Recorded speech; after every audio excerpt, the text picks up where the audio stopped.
आज हम सब पूस की रात कहानी की चर्चा करेंगे। हिंदी कहानीकार मुंशी प्रेमचंद जी ने पूस की रात कहानी लिखी और यह कहानी सन 1930 में माधुरी पत्रिका में प्रकाशित हुई। पूस की रात भारतीय किसान, भारतीय ग्राम्य परिवेश से उठाई गई एक कहानी है।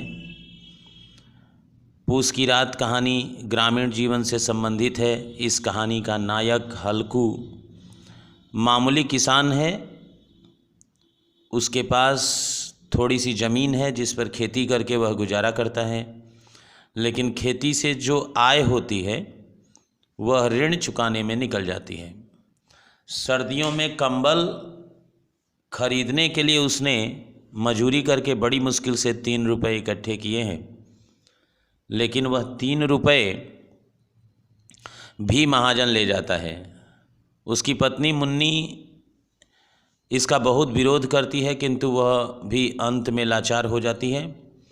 हल्कू अपनी फसल की देखभाल के लिए खेत पर जाता है। उसके साथ उसका पालतू कुत्ता जबरा भी है। वहीं अंधकार और अकेलेपन में उसका साथी है। पूस का महीना है, ठंडी हवा बह रही है। हल्कू के पास चादर के अलावा ओढ़ने को कुछ नहीं है। वह कुत्ते के साथ मन बहलाने की कोशिश करता है, किंतु ठंड से मुक्ति नहीं मिलती। तब वह पास के आम के बगीचे से पत्तियां इकट्ठी कर अलाव जलाता है।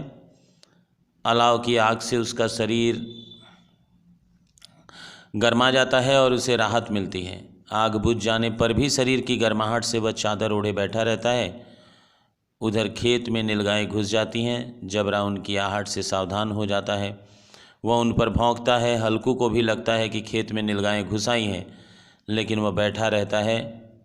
नीलगायें खेत को चरने लगती हैं, तब भी हल्कू नहीं उठता, और एक बार उठता भी है तो ठंड के झोंके से पुनः बैठ जाता है और अंत में चादर तान कर सो जाता है।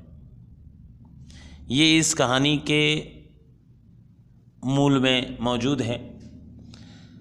आज हम सब पूस की रात कहानी की कथा वस्तु का वर्णन करेंगे और सारांश एक छोटे रूप में आपने अभी अभी सुना।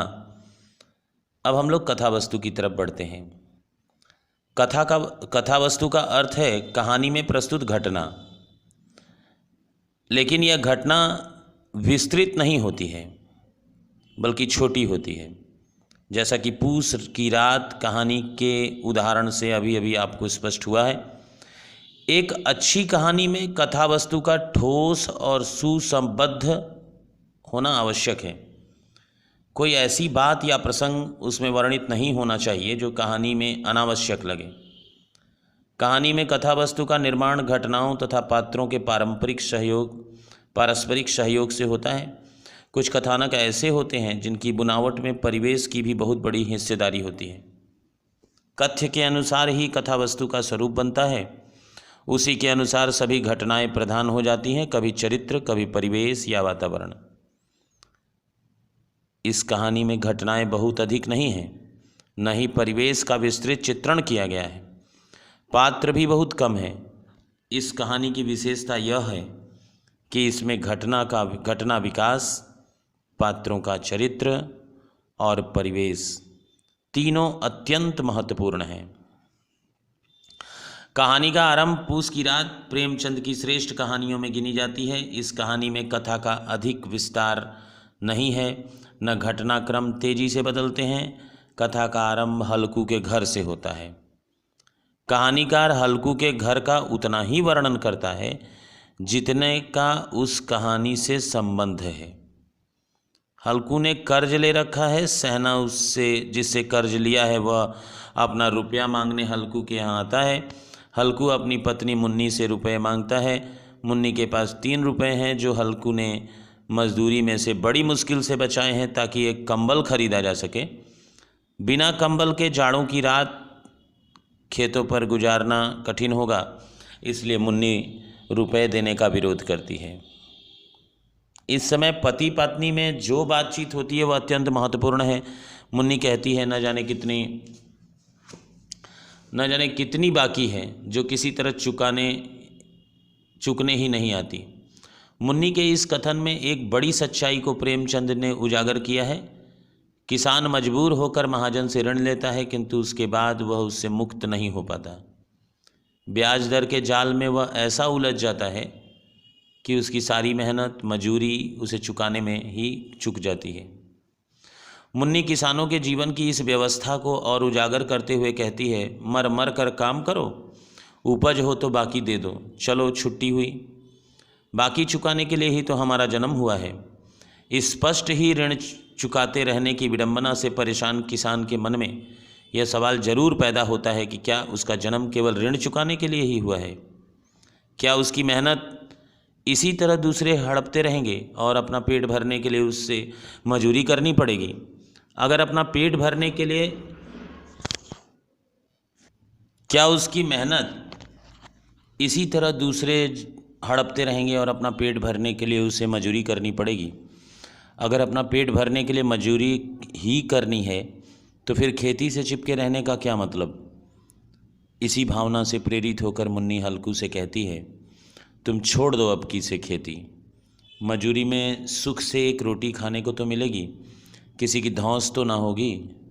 अच्छी खेती है, मजूरी करके लाओ, वो अभी उसी में झोंक दो, उस पर धौंस। बहरहाल हल्कू वह 3 रुपये सहना को दे देता है और यह कहानी का पहला भाग है। गरीब किसान के लिए खेती कितनी मुश्किल होती जा रही है, यहाँ तक कि वे यह भी सोचने लगते हैं कि क्यों न किसानी छोड़कर मजूरी की जाए। कहानी का शेष अंश किसान की इसी मनोदशा का अत्यंत मार्मिक चित्रण करता है। कहानी का दूसरा भाग हल्कू के अपने खेत पर आरंभ होता है।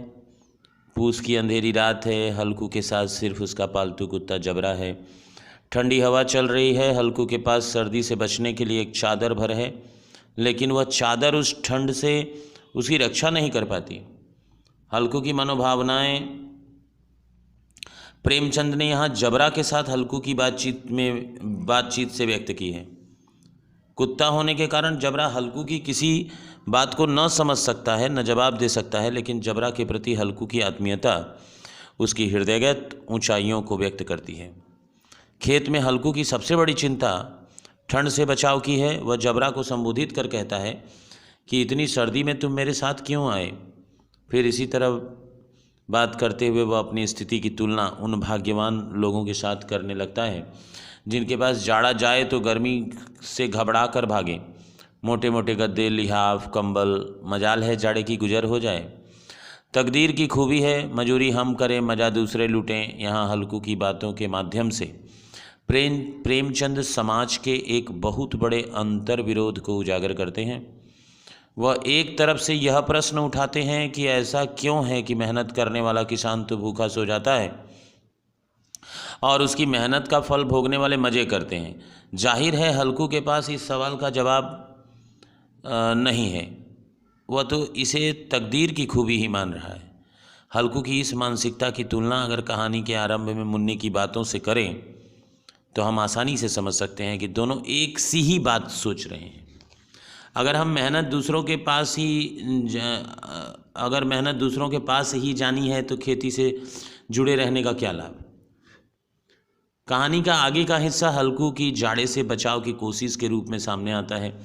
पहले वह चीलम पीता है, फिर चादर ओढ़कर सोता है। अब भी सर्दी से बचाव नहीं होता तो वह कुत्ते को अपनी गोद में सुला देता है। कुत्ता हल्कू की इस आत्मीयता को महसूस भी करता है, इसीलिए जब किसी जानवर की आहट आती है वह चौकन्ना होकर भौंकने लगता है। आखिर जब सर्दी से किसी तरीके से बचाव नहीं होता तो हल्कू अलाव जलाता है। अलाव से उसे काफ़ी राहत मिलती है, उसका शरीर गर्मा जाता है और एक नया उत्साह उसके मन में पैदा होता है। वह जबरा के साथ अलाव पर से कूदने की प्रतियोगिता भी करने लगता है। धीरे धीरे अलाव बुझ जाती है, लेकिन शरीर की गर्माहट हल्कू को काफ़ी अच्छी लगती है। वह गीत गुनगुनाने लगता है, लेकिन बढ़ती सर्दी उसके अंदर आलस्य बढ़ाने लगती है। यहाँ कहानी में एक महत्वपूर्ण मोड़ आता है। हल्कू के खेत में नीलगायों का झुंड घुस जाता है, जिनकी आहट पर जबरा भौंकता हुआ खेत की ओर भागता है। हल्कू को भी लगता है कि जानवरों का झुंड खेत में घुस गया है। फिर उनके कूदने दौड़ने की आवाज़ें भी आने लगती हैं और फिर खेत के चरने की भी। लेकिन हल्कू नहीं उठता। वह अपने मन को झूठा दिलासा देता हुआ सोचता है कि जबरा के होते कोई जानवर खेत में नहीं आ सकता। जबरा लगातार भौंकता रहता है, लेकिन हल्कू को आलस्य घेरे रहता है। एक बार वह उठता भी है, 2-3 कदम चलता भी है, लेकिन ठंड के तेज झोंके के कारण वह फिर अलाव के पास आके बैठ जाता है। आखिरकार नीलगाय पूरे खेत को नष्ट कर जाती है। यहाँ प्रश्न उठता है कि हल्कू अपनी फसल को बचाने की कोशिश क्यों नहीं करता?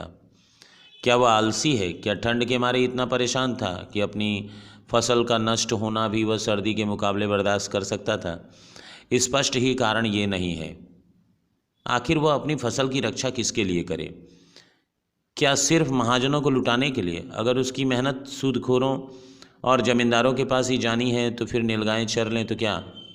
वस्तुतः लगातार शोषण ने हल्कू को अपनी ही मेहनत से उपजाई फसल से उदासीन बना दिया है। इसीलिए उसकी मुख्य चिंता सर्दी से बचने की हो जाती है, फसल को बचाने की नहीं।